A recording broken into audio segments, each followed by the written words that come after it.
Alright, give it a shot. What if I don't know how to come back? The command to end the spell is the same as it is to cast it. You'll still be able to see the spellbook while you're in the ethereal plane, so just look at it again if you forget the words or the gestures. Are you sure it's safe? I won't, explode if I mess it up, will I? So long as you don't try to pop back into the material plane while you're inside of a wall, etherealness is a perfectly safe spell. If worse comes to worst and you can't figure out how to come back, you'll return automatically in 8 hours. But I have full confidence in your ability to handle this. Okay, if you're sure. Veterosin, Illum, Inani. I did it! You did it, Ari. Now, you should be able to hear me, but I can't hear you. Go ahead and perform the command again so you can come back. Alright, Veterosin, Illum, Inani. Ah, there you are. That was so cool. That confirms it. 7th level spells are your limit. Though it would have been fun if your attempt to cast maze on me had worked. I quite enjoy mazes. Finding out I can cast all of these high-level spells is fun and all, but I don't really know what to do with this information. When am I going to need to escape into the ethereal plane or send someone to an extra-dimensional labyrinth? Ah, that is the question indeed. When one discovers that they hold great power in their hands, they inevitably arrive at this very crossroads where you find yourself now. A person learns how to create fire for the first time, and they realize that they have the ability to bring an abundance of warmth and comfort into the world. Yet at the same time, a single misplaced ember could reduce a city to cinders. Most spellcasters will never cast more than a 5th level spell in their lifetime, no matter how hard they study. The affinity for the arcane and intelligence to grow beyond that is an exceedingly uncommon trait. Thus, the greatest power we mortals can achieve falls into the hands of a very select few, and it is the responsibility of those few to use such power to make the world a better place, and not to misplace an ember. You're saying that I might become one of those select few? I'm saying you already are. That's a lot of pressure. It's good to feel that pressure, Ari. I would be concerned if you didn't. The fact that you seem so reticent about your strength tells me that you have the most important qualities a wizard can have: humility and compassion. Hold on to that, as tightly as you can. I didn't ever really want to cast big spells or become some powerful mage. All I ever wanted was to figure out what's happening to... And I just thought studying magic might give me some of the answers. If you don't mind me asking, why is this particular problem so important to you? My grandmother was a bard. I see. She spent her entire life trying to figure it out. She was a little eccentric, but she was such a strong woman. I never once saw her cry. But when she was on her deathbed, she was in tears because her life's work would never be finished. It was so important to her. I was only 12 years old, but I couldn't bear for her last moments to be spent grieving over it, so I promised her that I would pick up right where she left off and dedicate my life to finishing her work. Her eyes lit up so bright when I said that. She held on to life just long enough to give me a key to this room in her house that she always kept locked up. Inside, I found decades of notes, theories, diaries of her travels across Iathis, and a collection of spellbooks and journals she got from my great-grandfather. From that moment on, I haven't been able to think of anything else. My parents thought she was crazy to think she could fix such a huge problem herself, and as supportive as they've been with me coming to the Athenaeum, they seem to think I'm on some wild goose chase too. I'm no stranger to that feeling. Back in my glory days, when I was making a name for myself fighting dragons and dethroning tyrants, I had a friend and companion named Alos. We shared a similar ambition, one which our peers and the rest of the world would mock us for. We wanted to find a way to make peace last. Perhaps we couldn't make way for a perfect world, but at the very least we wanted to make way for a better one. Alos and I both grew jaded after trying so hard and for so long to change the world to no avail, but we differed on one thing. No matter how much of his long lifetime passed, his answer was always more violence. To fight the next battle and trust that this time, the evil would stay dead. I, on the other hand, I couldn't handle the fighting anymore, no matter how deserving the enemy may have been. So instead, I went searching for solutions in my studies. No matter how foolish or impossible my dreams may seem to others, I can't seem to give up on them. That's why I decided to study the gods. Before the Ascension War, they were much more directly involved in the affairs of mortal kind. But then suddenly, they were all but absent, leaving us to our own devices. I thought that maybe if I could find a way to appeal to the gods directly, I could convince them to use their powers to improve the world they'd created, rather than sit back and watch it destroy itself. You know what? That actually does sound crazy. Ah, says you. If I can ask, what was your great-grandfather's name? He must have been an impressive wizard if you've managed to come this far based solely off of his writings. I actually never met him myself, but his name was Otto Ringdell. He signed it at the front of each of his journals. No. You're Otto's great-granddaughter? What?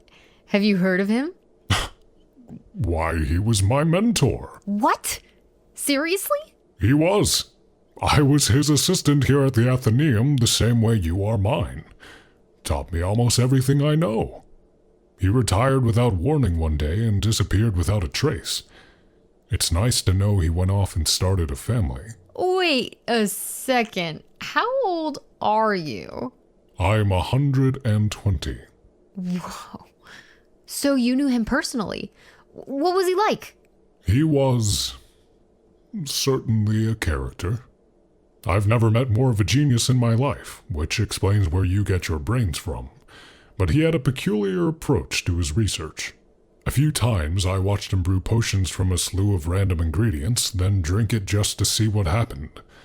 One time he made a potion that turned him into a frog with a full-sized horse head, and I spent 3 hours trying to figure out how to turn him back.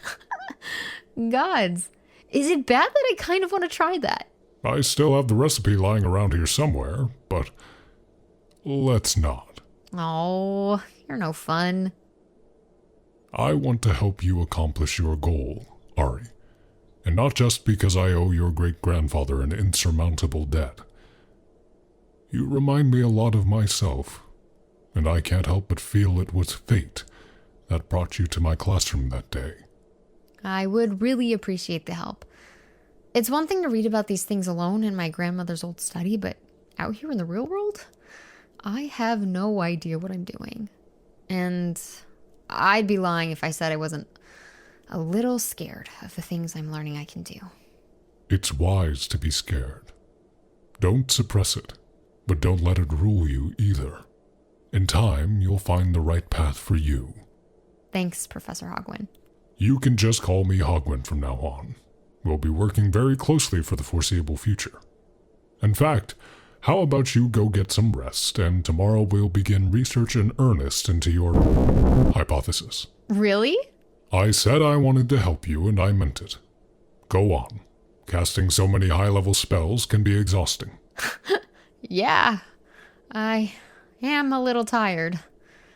Thank you, Thank you, Hogwin. You're welcome, Ari. Now go get some sleep. We have our work cut out for us.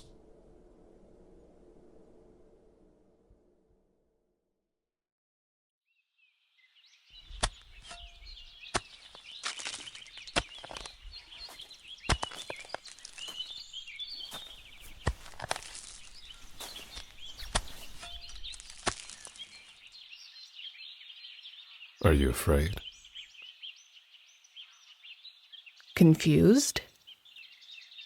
Wary. Good. It means you haven't lost your mind to the Manglewood. Yet. I'm prepared for whatever trial awaits. Let's not waste any time. They always think they're prepared, but they're never truly ready for what comes next. But if you really think you are, your trial awaits you inside. Come, let's test your mettle. For Colwyn. For Galivath.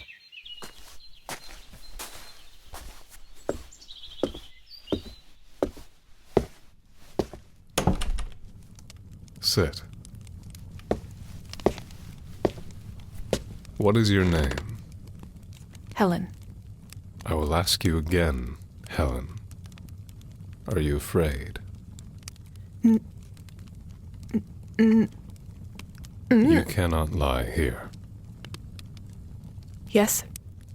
And what are you willing to do to have your wish granted? Anything. So long as I make it out alive. Fate is a discerning mistress.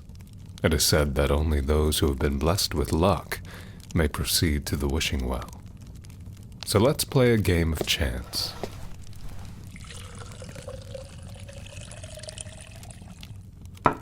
In one of these tankards is a dry but refreshing hibiscus mead, a balm to the soul after a long and arduous journey. Should you drink it, you will find yourself reinvigorated and ready for the road ahead. And in the other tankard? You do not want what is in the other tankard. What is it? It is an experimental licorice mead, which I find mildly unappetizing. And? And it's gross. So there's no poison? I mean, I personally think licorice tastes like poison. What's the trial? Honestly, there isn't one. You just seemed so on edge when you walked up that I couldn't help fucking with you a little. You're trying to get me to let my guard down. Is it working? No. Damn it. There must be some kind of riddle I need to solve, or something I need to kill, right? I mean, I'll give you a riddle if you want a riddle. I'll grant you a drink and a place to stay. I won't try to harm you in any way. What am I? I'll give you the answer. It's me. This really isn't a test? Not of the sort you're thinking of. Then, what is this place? This is my tavern, the Bardic Hearth. My name is Wren, and I'm your last stop before you reach the wishing well. I apologize for the jokes just now. I usually try to use humor as a way to put people at ease, but it goes over better with some people than others. I promise you have nothing to fear from me. You'll forgive me if I leave my hand on my sword? Whatever makes you feel comfortable, Helen. So, what happens now? There's no trial before you move on, per se, but there is one more thing the Manglewood requires of you. Whatever it takes. All I need is a story. A story? From the sigil on your tabard, I'd wager you're a member of the Queen's Guard of Henfold. The journey here from your homeland is quite a long one. To my knowledge, there's no ongoing war between Henfold and the nations that share this forest, so a deserter, perhaps? Not a deserter, no. Well, not yet, at least. The Queen doesn't take kindly to deserters, from what I hear. Is that what you've come to wish for? An easy way out? Not quite. Then what is your wish? I want to be a bird. A bird? I didn't think I'd receive such incredulity from a man called Wren. Listen, I get it. I just didn't think I'd ever meet anyone like me. What kind of bird do you want to be? I don't think that's how it works. How what works? God, I don't even know. This was all new to me, too, until recently.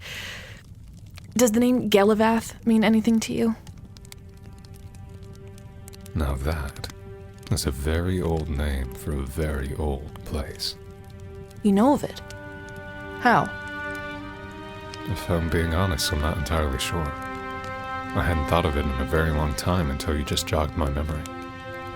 Have you been there? I don't know. Maybe. Please, continue. All right. I guess I'll start from the beginning, if it's a story you want. You were right earlier. I'm a member of the 11th Battalion of the Queen's Guard of Henfold. I've never been fond of my job, but when you don't have the patience to be a scholar or the finesse to be an artisan, the life of a soldier begins to look like your best option. I get paid, I usually have a place to sleep, and I never have to worry about where my next meal is coming from.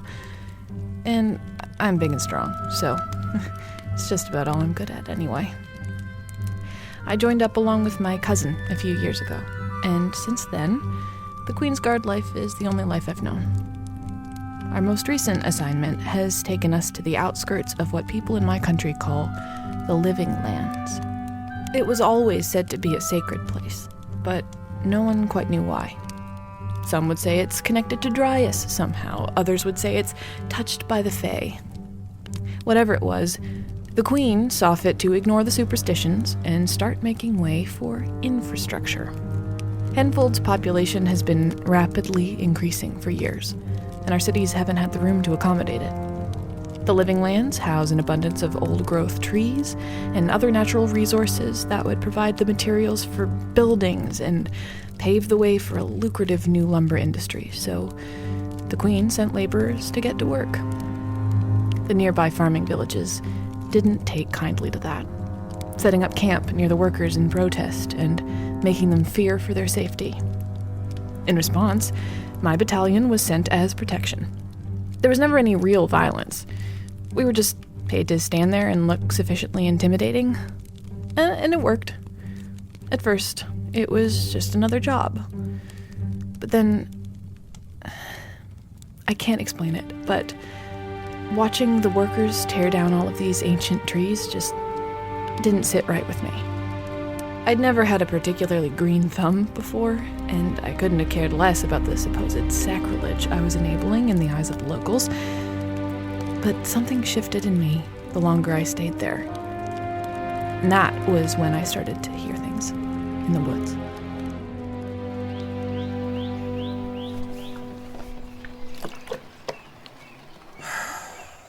How long do you think this project's gonna take? Years, probably. Years? Oh, I didn't sign up for years of this shit. I think you did, actually. Unless the recruiters had you sign a different contract than the one they gave me. Yeah, but we joined the battalion to fight battles and go on campaigns in foreign lands, not to guard a bunch of lumberjacks from tree huggers and mystics. Right, Helen? Helen, You still with us, soldier?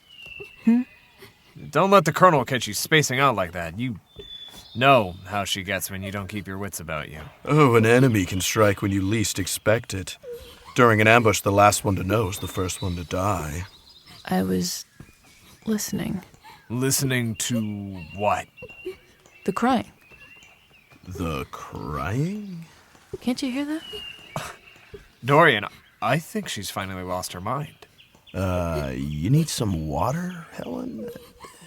This heat can really play with your senses if you're out in the sun too long. Especially since the colonel makes us keep our damn breastplates on.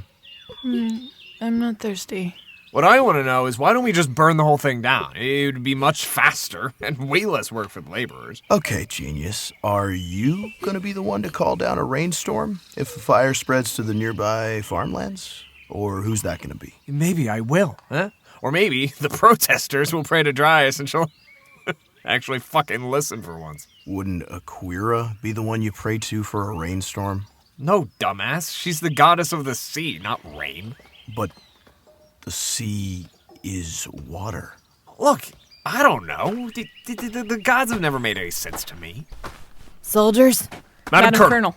How many times do I have to tell you to keep your tabard on, Corporal? Your plate will overheat, and you've nearly scorched my eyes out twice now, reflecting the sun in my face. Yes, ma'am. Sergeant, the leader of the protesters is asking to speak with you. Me, Colonel. They refuse to negotiate with anyone else. He seems to believe you'll be more amenable to their cause for some reason. Have you been speaking with them? On occasion, ma'am.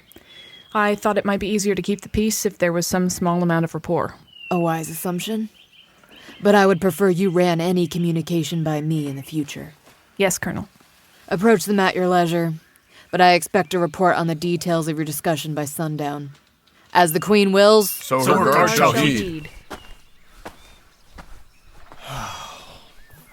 fuck? Helen, when did you get promoted to sergeant? When the colonel realized I was better at my job than you. You've been licking her boots when no one's looking, haven't you? Can't stomach that your cousin's doing better than you, huh, Terry? Oh, fuck off, Dorian. You're still a corporal, too. Hey, I've been in the Queen's Guard half as long as you have, okay? What's your excuse? I should go. Yeah, go play with your little tree hugger friends. Hey, watch this snark. I'm your senior officer now. I'm still older.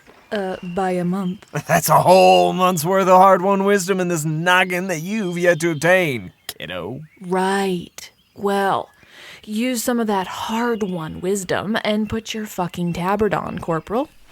And that's an order. Oh, yeah. Oh, boy.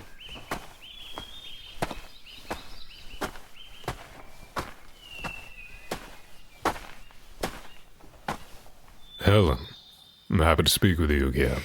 I'd prefer if you called me Sergeant, Edgar. There is no meaning to artificial mortal hierarchies so near to living lands, friend.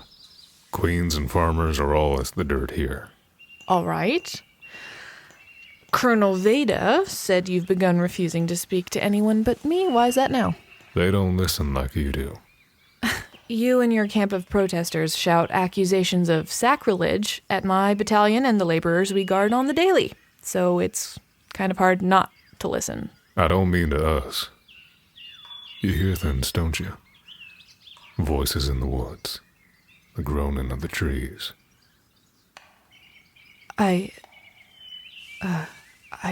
don't know what I hear. Ah, but you do. You're different, friend. You can feel that this place is sacred, whether you say it aloud or not. I'm not a holy woman. The land doesn't ask you to pray. It asks you to listen. It's a forest, Edgar. It doesn't have a mind, and it can't ask me to do anything. And why can you feel its pain with every swing of the axe? Why do you feel so wrong for taking part in its destruction? Every villager within 10 leagues of the living lands knows in their heart the magic of this place. Every family has a story of an ancestor who heard things from within, who entered, received its gifts, and was never the same. The living lands do not often speak to outsiders, but now they speak to you. Look, I've entered the woods plenty of times, okay? Hunting parties go in and out every day. I've never received any gifts or felt particularly changed. You may have entered before, but you weren't looking.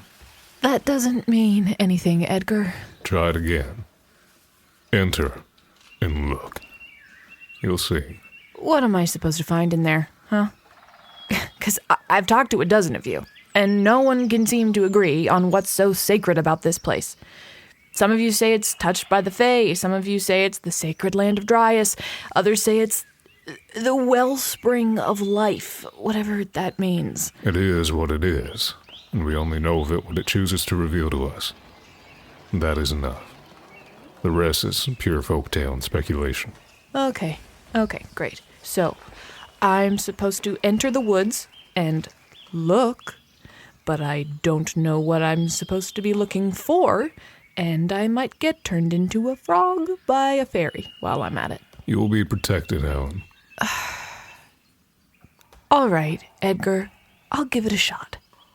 But can we at least try some actual negotiating so I can tell the colonel I did my job? You know we ain't gonna leave until the Queen leaves the living lands alone. Yeah, I know. But maybe, as part of me agreeing to do this whole looking thing, you could move your camp back a few 100 feet. Your proximity is putting the workers on edge. Yeah, I can do that. For now. But come and find me again when you return. Yeah, all right.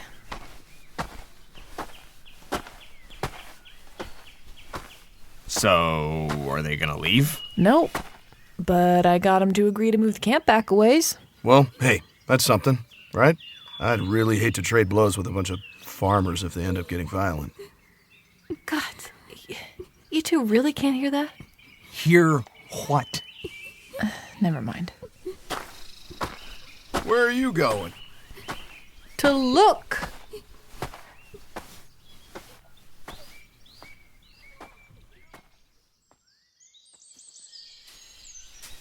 You may have entered before, but you weren't looking.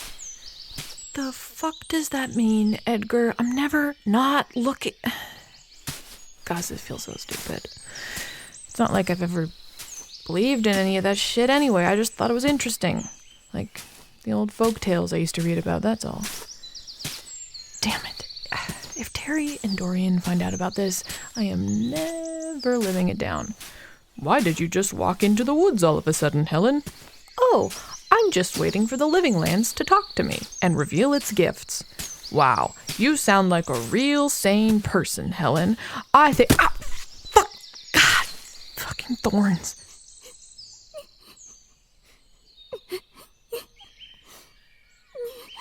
Okay. I guess I'm not crazy.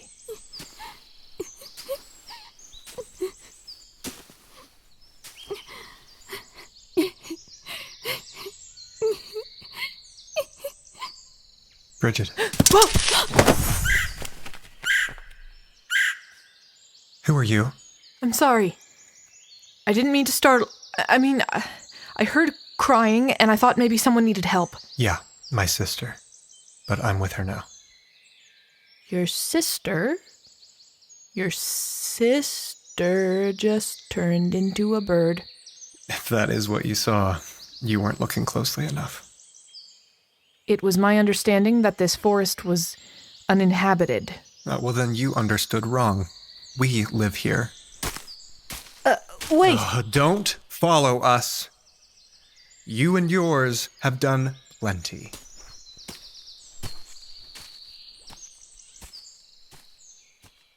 Okay. Not fairies.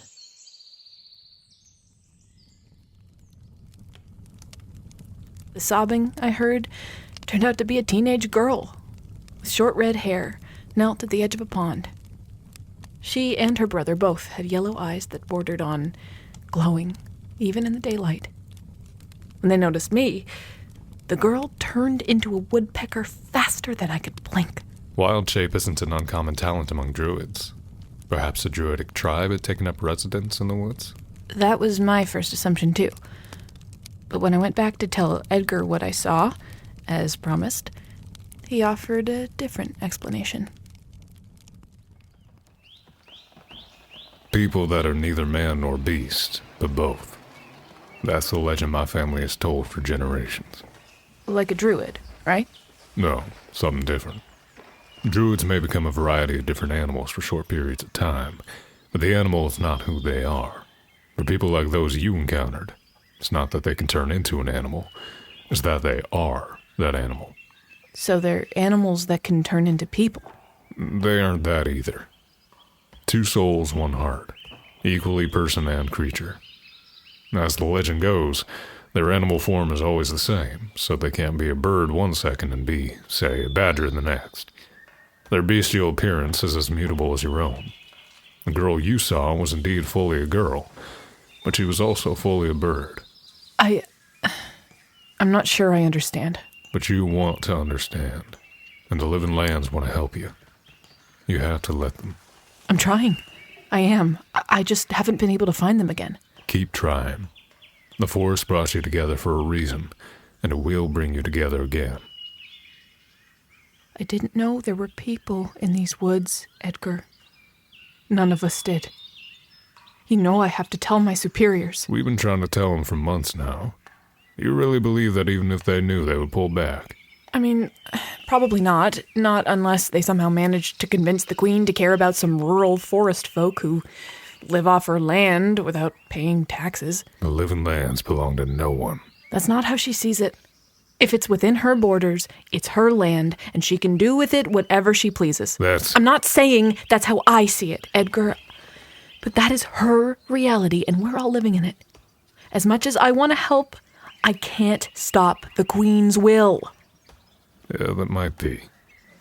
But the Living Lands are in distress, and for whatever reason, they're asking you for help. Have faith in yourself, Helen. I don't know what I can do, but I'll try my best.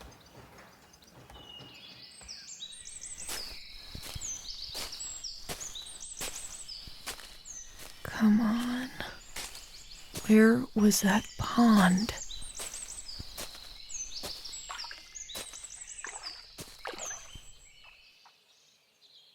Why have you been looking for us? I'm worried for you. I'm sure you are. I am. How many of you are there? Why do you care? You trying to save time counting bodies? I don't want to hurt you. I didn't even know you were here. Well, now you know. So what will you do with that knowledge? Will you leave us be? You're going to keep pressing inward. I'm sorry to say that isn't my call to make. But if you help me learn more about you, then maybe I can figure out how to help. We don't want help. Okay? We want to be left alone. Well, that's not going to happen without some collaboration. We don't understand you. You don't understand us. Let me bridge that divide. You're right. I don't understand you. But I understand the damage you've done. You come with metal and fire to carve wounds into the woodlands. You displace dozens of families, and sometimes you kill them in your pursuit. Galivath recoils from you like a child near a flame. It sees what lies in your hearts, and its roots quiver. And here you are, carrying the same weapons, wearing the same clothes, guarding the ones who fell the trees. And you'd ask me to believe that you're different? That name. Galivath? Is that what you call this place? It's what it calls itself. Is it alive? In the way that you and I are? What? Is it alive? We're dead by comparison. Does it speak? It does, but only to whom it chooses. I think I can hear it. Sometimes. It feels like it's talking to me, but in this wordless language that I don't fully understand.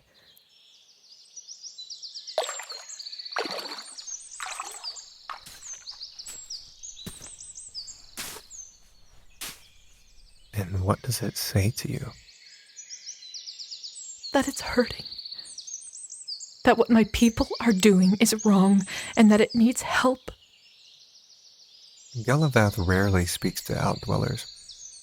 I have a hard time believing it would speak to someone set on destroying it. I don't want to destroy it. Something shifted in me when I first came here. I've never been the type to admire flowers or get precious over some trees, but when my feet touched this earth, I felt small. It was like the ground itself was breathing, and the groan of falling trees started to sound like screaming, and then I heard your sisters crying all the way from camp, like the forest had amplified her voice specifically for me to hear, so I went searching, and then it brought me to you. Close your eyes.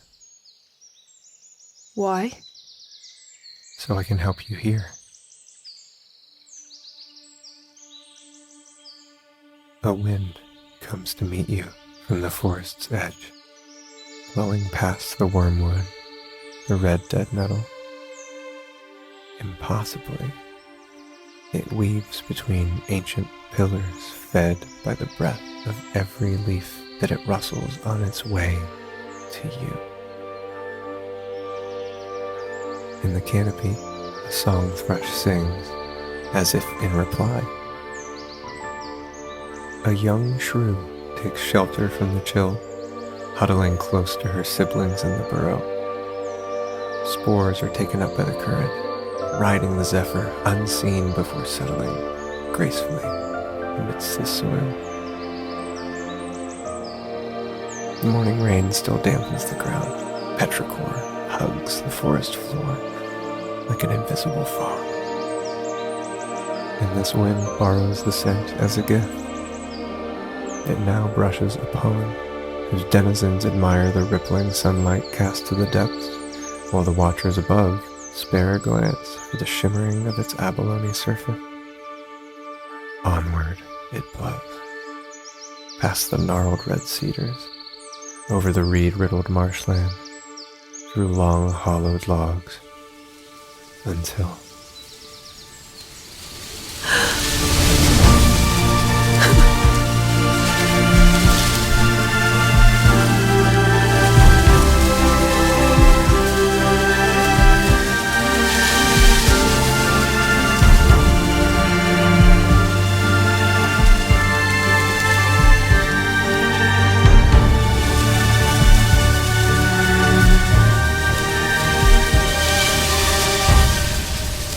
The wind is a whisper, wordless, yet breathed by something. Something old. Something hallowed. The voice of voiceless things. Silent singer of nature's hymn. You wonder how you couldn't hear it before, but now you can never unhear it. You can never unsee the new colors, never unattune to the movement of the land. For the first time, you know what it is to see, to hear, to feel. It's beautiful. My name is Colwyn. Helen. You want to help us? Yes. More than anything. I don't understand it. But Galivath believes you. So I will too. Come on. Where are we going? I want you to meet the rest of my family.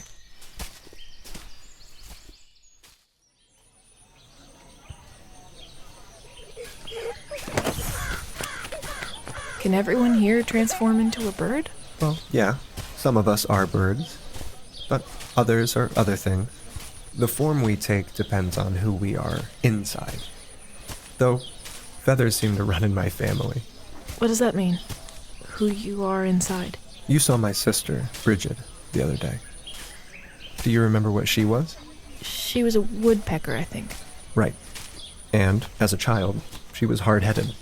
And lively. And had fiery red hair. So, when she grew older and found her wild soul, it was no shock to us that those traits manifested as a woodpecker. Huh. And what are you, if you don't mind me asking? What fun would it be to just tell you? Come on. My family lives over by the willows.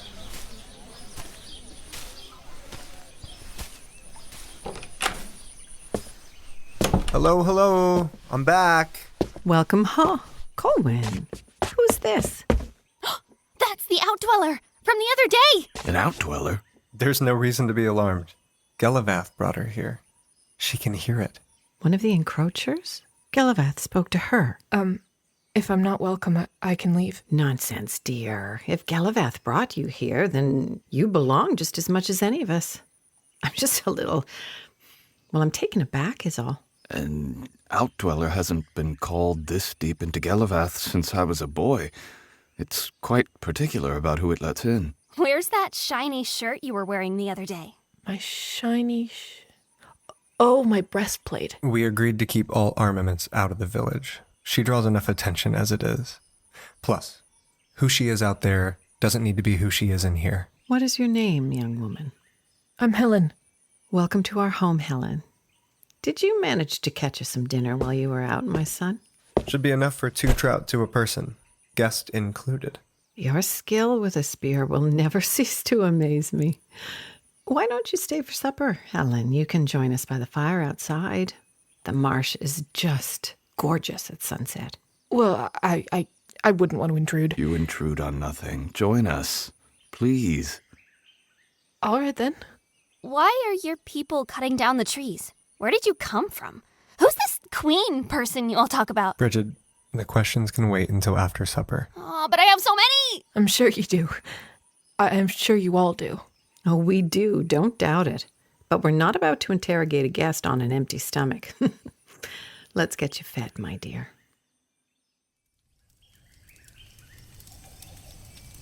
So this queen of yours, she wants to send her people to live here? Yes, that's right. But she doesn't just want people to live here like you do. She wants to turn the land into towns and cities like where I come from. What are those like? They're loud, crowded. Lots of people living very close together in houses of stone, metal, wood. Nature's treated like novelty, confined to small parks and the occasional garden. There's nothing wild, nothing real, like this is real. That sounds terrible. Not only do they want to raze Galivath to the ground, they want to desecrate its lands with something like that? Our cities have had a problem with overpopulation for a long time. People are really struggling. Supporters of the Queen laud this project as a means to provide homes and work for thousands of people who live in poverty. Others who believe in the sanctity of this place say to find different land, different resources, but unfortunately they're in the minority. The fertile land, lumber, wild game within Galivath are too enticing, and seeking to expand elsewhere would be far more expensive for the crown.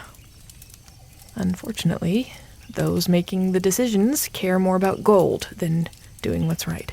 So you're saying it wouldn't even matter to them if they knew that they were displacing us? They wouldn't call it off? No, almost certainly not. Well, at least I don't think so. Either they'd suppress any news of you from spreading, or they'd make you out to be some sort of enemy, trying to prevent us from utilizing our rightful territory for the greater good, or something. Then our options are plain. Go quietly with the trees, or fight back.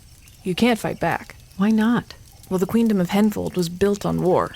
Your communities are scattered in pockets throughout Galivath's many sub-biomes. You're inexperienced with outsider combat, lacking the steel armor and weapons that my people have. You have no fortifications and no defenses. We have centuries worth of experience in large-scale battle tactics and strategy, not to mention numbers. But they don't know the land like we do. I can't imagine your training brought you to many dense woodlands or marshes, but we know every hidden detail of these wilds. Not to mention that we would have Galivath itself on our side. Maybe. But the risk is too great.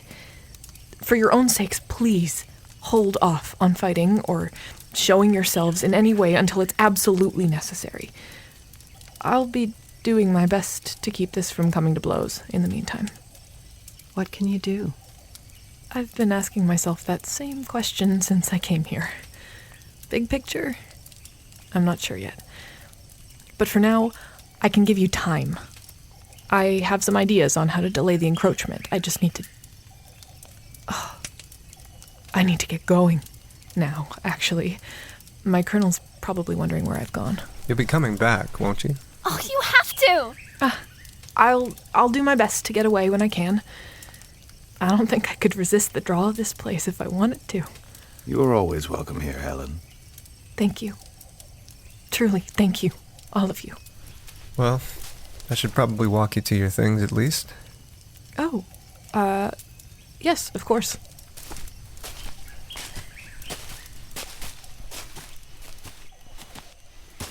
I'm sorry I was so mistrusting of you at first. The pureness of your heart is much clearer to me now. I'm far from pure. My profession, well, it's required me to do things that I didn't support, just because of some pointless sense of duty, I guess. I never said anything about the pureness of your hands. At this point, I don't think I care about what you've done in the past. Who you are out there doesn't have to be who you are in here. I'd like to believe that. I don't really know why Galivath chose to speak to me, but I'm going to do everything I can to fight for it. Galivath has a way of seeing into a person, of knowing their intentions and their character. It chose to trust you because it knew that in all of the ways that matter, you are truly good. So I trust you too. Thank you, Colwyn, for helping me hear Galivath earlier today. I don't think I've ever truly felt alive before then. Did I already tell you what Galivath's name means? No. in a very old tongue. And I mean, it's rarely even spoken here. Galivath means we live here. To us, living isn't really like being or residing somewhere. It's, it's indescribable. It's something sacred. It's just terrible that so many outside of Galivath just don't feel that. Well, I have now. Thanks to you. You'll be back soon, right? As soon as I'm able. Galivath tells me it'll show me the way. I look forward to it, Helen. I do too.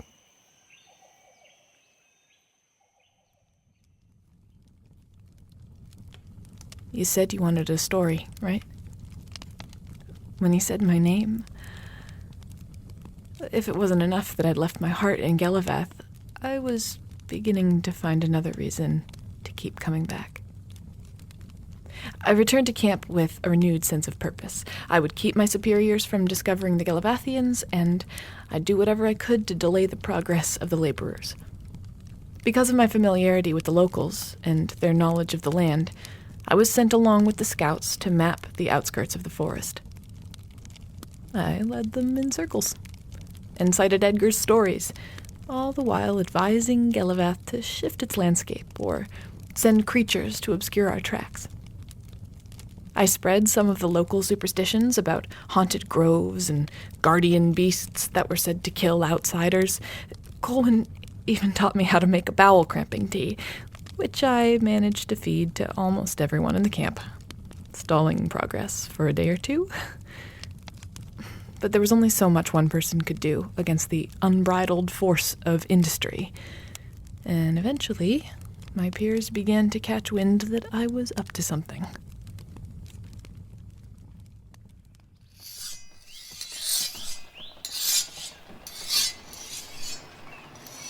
So you gonna tell us what's been going on with you, or what? Terry, she doesn't need to talk about it if she doesn't want to, okay? Oh, shut up, Dorian. She's not a 16-year-old girl. Now what in the hells are you two on about? Don't try to bullshit me, Helen.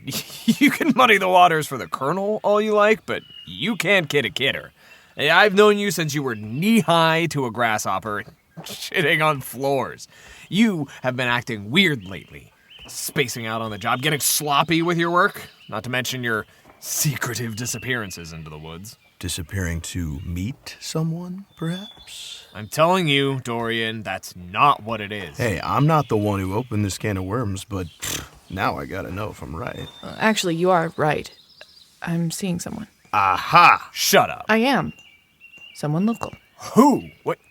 Is it that guy leading the protesters? What was his name? Edgar? Nope, you are not getting anything else out of me. It totally is. Shut up. I mean, hey, I'd probably go after him too if I was into men, you know? So tall, so wise. God, he's got those muscles from all that farm labor. Ooh, and that chiseled jawline. Jeez. Oh, wait a second. Your personal revelations can wait, Dorian. My cousin is seeing someone. This is an emergency. Why are you making such a big deal out of this? I've never seen you express interest in anyone. You couldn't even say you were married to your job because you've never had all that much interest in that either. What is it about Edgar that broke through to you? It's not Edgar. Then who? I'll tell you when it feels right, okay? For now, just let me have some fucking privacy, will you? All right, fine. I'll settle for that answer for now, but the Colonel isn't going to be satisfied. She has caught on to your poor performance recently, too. Yeah, I'll make up for it. That's between me and the Colonel. Don't worry, Helen.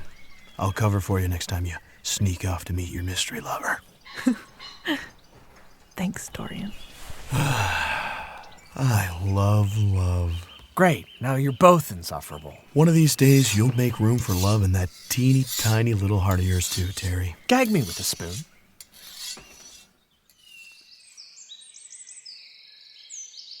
My friends back at camp are getting suspicious. They've noticed I've been a little off recently. How much do they know? Practically nothing. I give them just enough to get them off my tail. What did you tell them? I'm embarrassed to say. I find it hard to believe that anything could embarrass you. You're as sturdy as an oak, and twice the conversationalist. Well, Come on. What did you tell them? I told them that I'm seeing someone. And that someone being? Oh, you know what? Just forget I said anything. It was just an excuse to throw them off my scent, okay? I've been seeing somebody too, you know. You have? Oh, yeah. She's a little rough around the edges, but I like that about her. She's a force of nature. And even though she's an outdweller, she fits right in the wilds. I never knew a person like her could exist. Tell me more about her. Well, she's wise, though she pretends not to be. She's strong and stone-willed, but tender when it counts. She's beautiful. More beautiful than all the dew-kissed wildflowers here on the banks. She's brave enough to sacrifice everything she knows to preserve this little pocket of goodness, heedless of the cost, and I feel helpless to repay her. You've shown me what living truly is, Colwyn. I may not hear Galivath as clearly as you do yet, but my life is forever changed, regardless. If there's any dead here, it's mine. You implied that you've been seeing me, but that isn't true. Not fully, at least. What do you mean? You've only seen half of me. The half that looks like you. All of us born in Galivath have the gift of the wild soul, and there is a part of me that is beyond the man that you know. I'm afraid that I might not be able to share that with you. I want to know you, Colwyn. Fully. Would you let me see it? Who you are inside?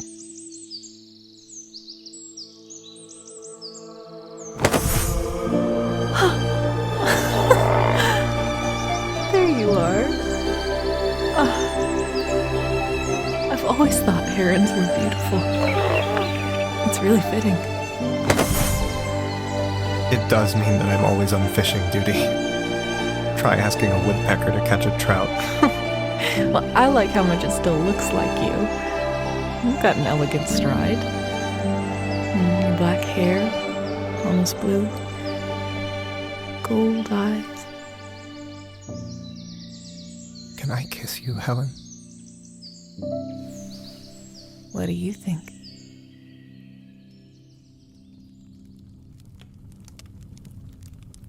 Galivath, and the man who showed me the truth of it, had fully taken me in.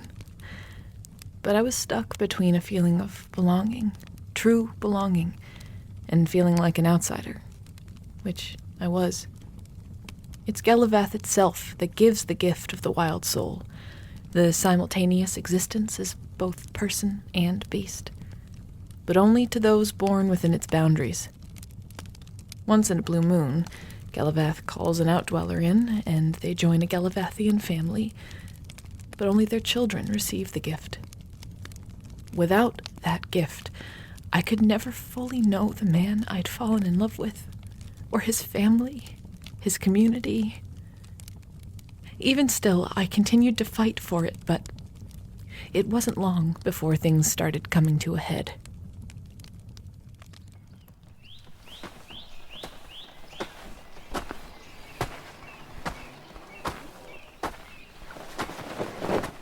You asked to see me, Colonel. Have a seat, Sergeant. Do I need to tell you why I summoned you? I am aware that I have been less than attentive lately, ma'am. Less than attentive? Sergeant, you were once one of my finest soldiers. You may not have been enthusiastic about your job, but you did it well and without question, which I admired about you. So what in the hells has possessed you these last few weeks that I now have the displeasure of reading you this list. 5 tardies and 3 failures to report for duty. Repeated errors in simple tasks. Reports of listlessness from your peers, who often describe you staring into the woods for minutes at a time. General recklessness, interference with the laborers and expansion efforts. The locals told me the flowers were chamomile, ma'am. Well, your chamomile gave us all the shits, Sergeant. Why would you make a tea out of unfamiliar local foliage on the word of the protesters whose sole aim is to hinder our progress? It won't happen again, Colonel. You bet your ass it won't. If this behavior continues, I'm having you pack your things and return to the capital to be reassigned.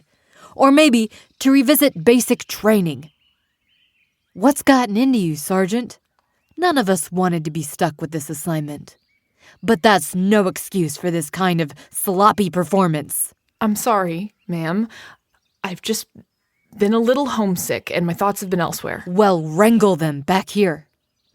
If you can't, you're going to be sent home. And your next assignment won't be anywhere near as breezy as this one. Understood, Colonel. And I forbid you from speaking to the protesters anymore. That Edgar fellow has been getting in your head, I can tell. Yes, Colonel. Good. You're dismissed.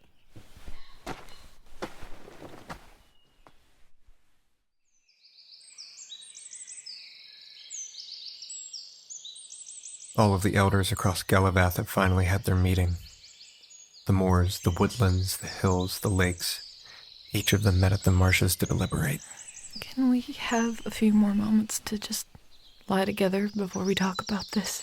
We can't put this off any longer, Helen. They've chosen to fight. What? No, you can't. We can. I've told you before. I've given you the reasons. They will destroy you. They're destroying us anyway. We need to fight to keep each other. We need to fight to keep Galivath. Swords, arrows, armor, fire, mages, battalions of seasoned killers. Do you really think you have a chance against all of that? Yes. Well, it may be a slim chance, but we're hopeful. We have Galivath itself on our side. And now that every family is unified, our numbers are greater than they were. I'm sorry, my love. There's just no changing my mind on this, let alone the minds of the rest of us here. Run away with me. We've talked about this, Helen. I can't abandon Galivath and leave my family to fend for themselves. It's got nothing to do with how much I love you. It's just, what's the point of saving our bodies when our hearts are here? I know. If I left, I would lose a part of myself. And even if I stayed, I could never know you fully. Not as I am. That pains me, Colwyn. Yeah, it pains me too. If this is what your elders have decided, then there is one more option for us. One I've been afraid to entertain. And what is that? I think I finally know why Galivath sought a friend in the enemy. I know their tactics, their strategies, their minds. I know how to counter them if need be. Bringing violence to Galivath it's a hateful thought. But really, I've been thinking about it. Nature is violent, just as often as it is peaceful. Wild is wild. And if there's no other way, I could help train your fighters to adapt and apply their style against our strengths and weaknesses. Knowing Henfold, I expect it to be a prolonged conflict, a siege in essence, except with the advantage of Galivath's abundance to feed and sustain us, instead of being trapped behind stone walls. We may have a fraction of their numbers and resources, but with Galivath on our side and my inside information, we might stand a chance. I could probably even get the local farming communities to join our cause from the outside. But I don't feel right inserting myself as any kind of leader without asking your communities what they think, especially when I'm not one of you. I can't fight like you. I can't change. And at the heart of it, that's it. I don't know that I could ever stop mourning the fact that I'll only really ever know one half of you. Well, there may be a way to amend that too, but... Never mind. No, what? Is there another way I could obtain the gift? It's too dangerous. I could lose you. But is it worth the chance for me to have you fully? So, we don't worship gods here, but we do revere them. Galivath is our guardian and protector. But even it has a guardian. The goddess of nature, of life. Dryas. Galivath is both a place and a being. And it can exist in this way because in this very spot where Celestia overlaps our world, Dryas' celestial domain seeps its magic across the veil. The magic of life here is so potent that it gave sentience to the land itself. So everything born within is connected. Galivath tells us that this is true for every god. So where each of their cities lie in Celestia, there's a place in the mortal world that mirrors it, saturated with their magic. Galivath has a sister forest somewhere in the world, but it's a place of death and withering. You're talking about the Manglewood. And that's what you folks call it, but Galivath doesn't have a name for it. It just senses it. And about 100 years ago, something changed in the Forest of Death. Galivath sensed a glimmer of something new and beautiful. A wellspring of second chances. Strange place for something like that. I know of it. We call it the Wishing Well. Hundreds of people have attempted the journey and met their demise, but some have succeeded and rewritten their fates. Colwyn, we could wish away this whole situation. We could wish for the Queen to change her mind and leave us alone. Galivath cautions against it. Why? I don't know. But Galivath has warned against lofty wishes, as they're likely to be denied. And this is the goddess of death we're talking about. She guards fate fiercely. Frankly, I think Galivath is confused by the existence of this wishing well. But I can feel Galivath lamenting its limitations, that it can't bestow the gift of the wild soul to you merely because you weren't born within its borders. It seems to think that if there ever was a way to supersede this limitation, the wishing well might be it. So even if we still have a war to fight, I could find out who I am inside? The Forest of Death is far too dangerous. Look, I couldn't keep this information from you in good conscience, but we can't really consider this. I can't handle the idea that you're not going to come back. What other choice do we have? A lifetime of half knowing each other? Of me forever being an outdweller among you? I already accept and love you as you are. But I want this, Colwyn. I feel like I need this. Without the gift of the wild soul, I will never hear Galivath as clearly as you do. Even now, though, I feel it urging me to take this path. It knows I will make it through. And I think it longs for me to be a part of itself, just as I do. Galivath's telling me the same thing. But for the first time, I can't trust it. Love has made my heart delicate. Then give it to me. Give your heart to me, Colwyn. I swear to you, I won't break it. Trust in Galivath. And trust in me. Fly home to me. You have my word. Delving into the Manglewood after spending so much time in Galivath was like the sun had suddenly blinked out. This place, it terrifies me. Even the beasts here that appear to be living reek of death. There seems to be no moisture to be found, and yet it's impossibly dense with dead trees and foliage. It's like anything that has attempted to live here has died and refused to stop moving. A corpse of a forest, trapped in eternal rigor mortis. But then I found this clearing, so oddly peaceful and almost as welcoming as Galivath itself, which is why I was convinced it had to be some sort of trick. The Manglewood prying into my mind and appearing like a place I love to get me to let my guard down. If the Manglewood was trying to trick you, why would it randomly place a tavern and a lonesome bard into the mirage? I suppose that makes sense. But why is this place so different? It was part of the deal I struck with Mortaine.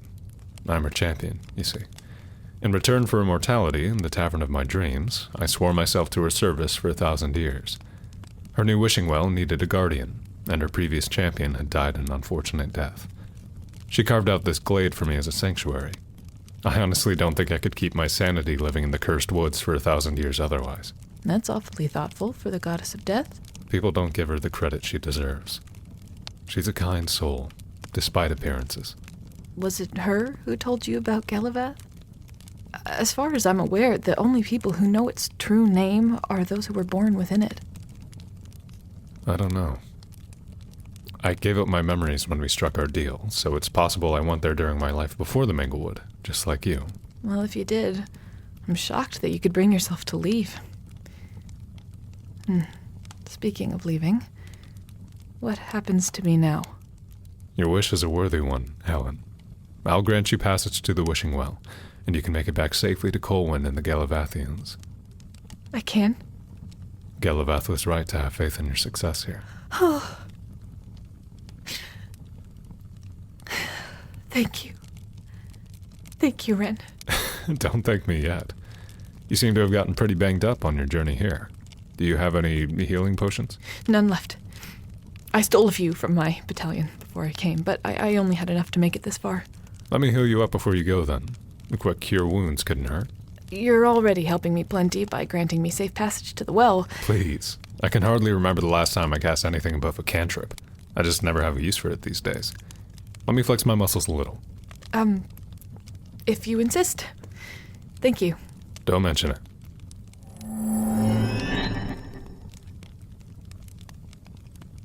Was something supposed to happen?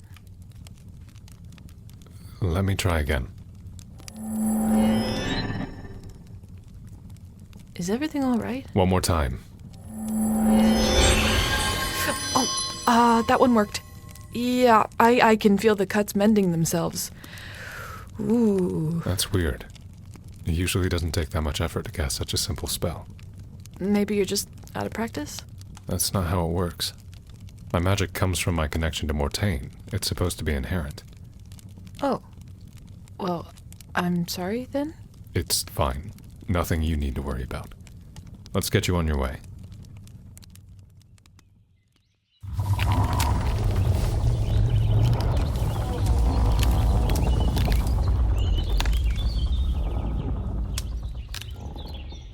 Thank you again, Wren. From Colwyn and I both. I'll be sure to ask Galivath if it remembers you when I return. You won't be able... Thank you. And good luck, Helen.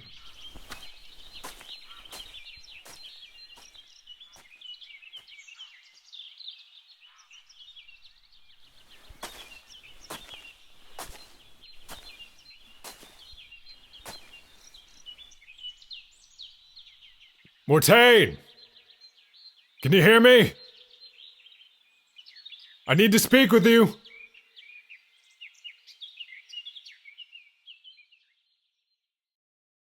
Why, I have no idea what you could possibly mean. You might have Judge fooled, but I'm not so easy to trick. Judge is weary and paranoid from the predicament.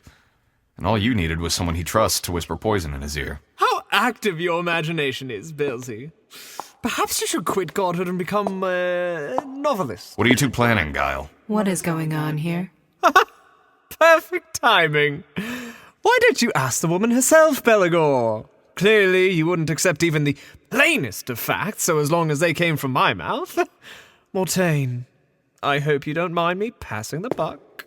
What are you talking about? Just more of the delusions of war. Care to explain, Belligor? Judge summoned me today. He told me that we're shifting our attention from Guile towards Exel. On your advisement. Exel is a much more reasonable suspect. Just because he has the ability to forge another weapon doesn't mean he knows how to do it. And don't forget that he refused to swear an oath never to create another god-killer in the first place. Yes, Judge explained your reasoning to me. I found it shaky, at best. And are you certain you aren't letting biases cloud your judgment, Belligor? What biases?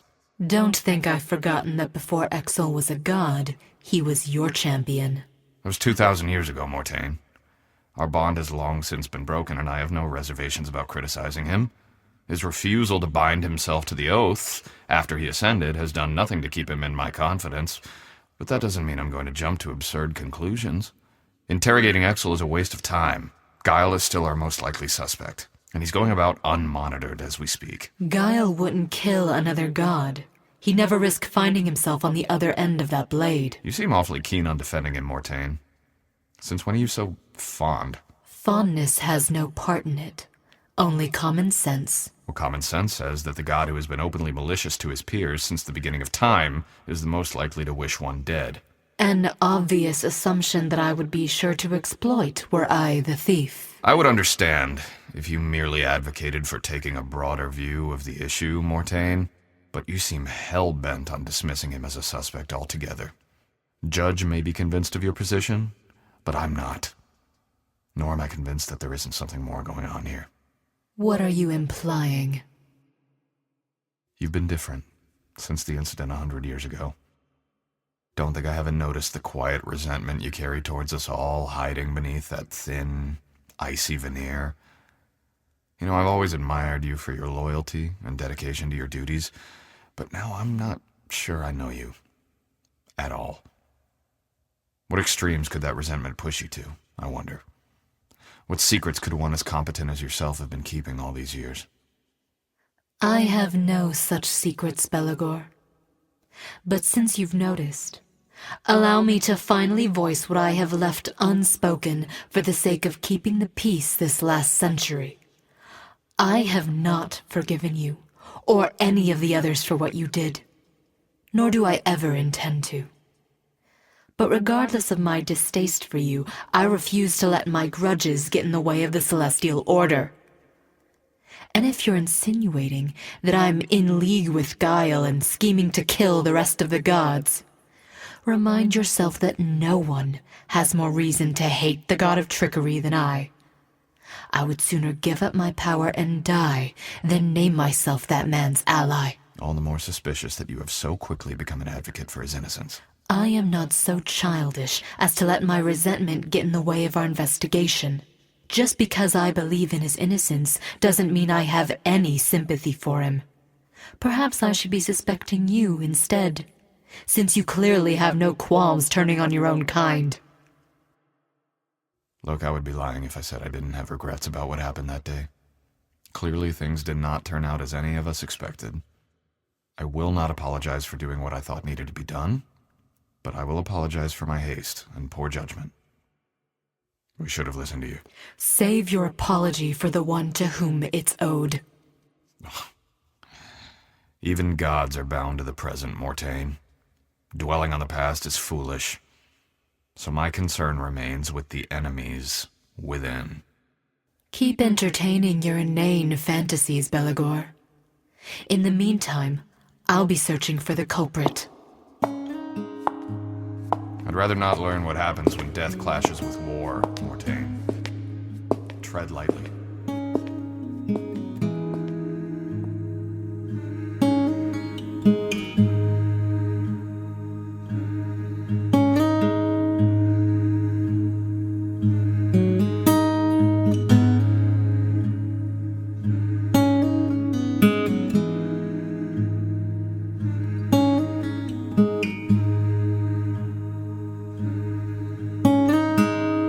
We dwell in the valley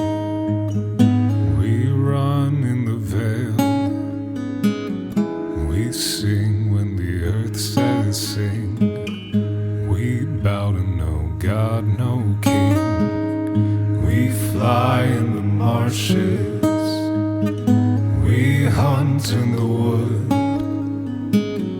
We swim in the winding creek. We speak when the old ones speak.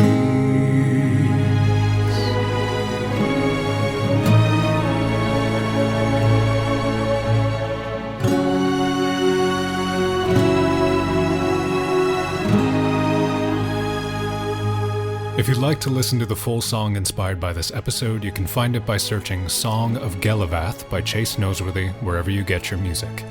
Helen was created and played by Lilli Furfaro. Lilli has been a member of our cast since the beginning. You might remember her from roles such as Polly and Farah, but she's also a very talented singer-songwriter. She and her fiancé, who played Colwyn, are also a lovely indie folk duo called Ginger and Pear, and I highly recommend you go give them a listen. Wren and Edgar were played by Chase Noseworthy. Helen was played by Lilli Furfaro. Colwyn was played by Hunter Rogerson. Terry and Guile were played by Troy Allan. Colwyn's father and Belligor were played by Ryan Brophy. Colwyn's mother was played by Paula Boudreau. Brigid was played by Karenna Foley. Colonel Veda and Mortaine were played by Rochelle Ibarra. Dorian was played by Finney. This episode was co-written by Chase Noseworthy and Lilli Furfaro.